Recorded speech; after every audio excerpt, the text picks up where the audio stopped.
Okay, so look, we're going to switch gears today.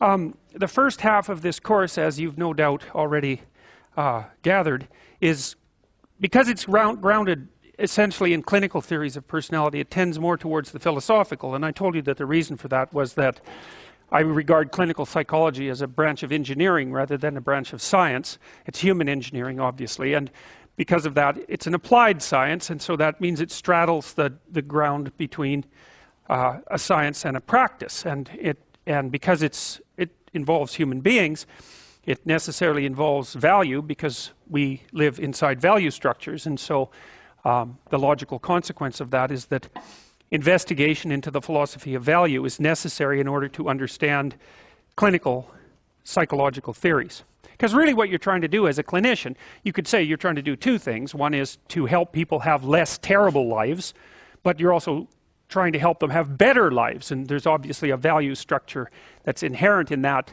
attempt because you're moving from something of less value to something of more value, and it's best to just face that and all the complexities that come along with that head on. Now, I think what you do as a clinician to overcome whatever tendency you might have to impose your value structure on someone is you do an awful lot of listening, and so my basic practice with people is to say to them, well, obviously you're here because you would like things to be better, but that's okay. We can use your definition of what constitutes better. We can use your definition of what constitutes worse.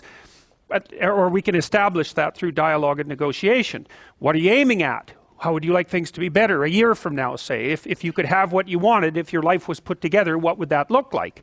And you can have a very straightforward discussion with people about that if you're not trying to cram the way that they're orienting the world into your particular perspective. Now, that's one of the dangers of being the adherent of a given psychological school. Now, having said that, it's also, there was research done many years ago showing that if you were an eclectic psychotherapist, which means that you sort of pick and chose from different psychotherapeutic schools, you tended to not be as effective as you were if you were the dedicated adherent of a given school.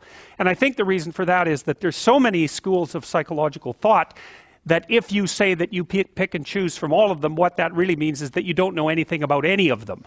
And then there's also the additional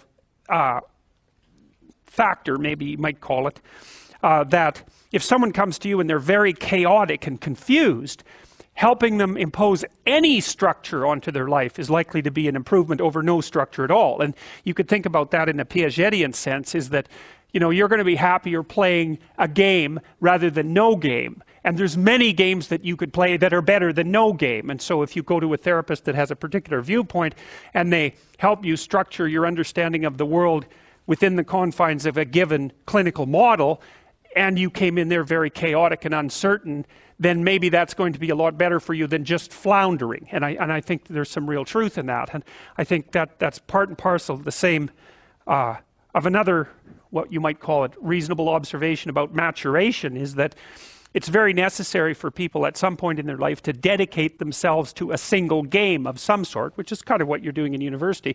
You have to become one thing at some point in your life. And the sacrifice, of course, is that you give up all the other things that you could become, but you don't really have a choice, because if you don't decide voluntarily to become one thing, to become a disciplined adherent of some specific practice or profession or viewpoint, then you risk just aging chaotically, and you don't get away with not aging. So you might as well age into something that's actually something, rather than just remaining, or then just becoming an old child, which is really not a good thing. It's not a good thing to see, especially by the time people hit about 40. It's not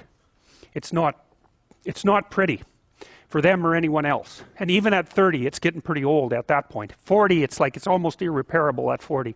And the reason for that is you start running out of opportunities. When you're young and stupid, people don't care, because they think, well, whatever. You've got decades of possibility still ready to unfold in you. But if you're in the same unspecified position at 40, people are much less forgiving, especially because if they're going to hire someone who doesn't know what's going on, or employ them, or engage them in some sort of productive activity, they might as well take a chance on someone young and full of potential rather than someone who's really lived more than half of their life already, because of course you have by the time you're 40.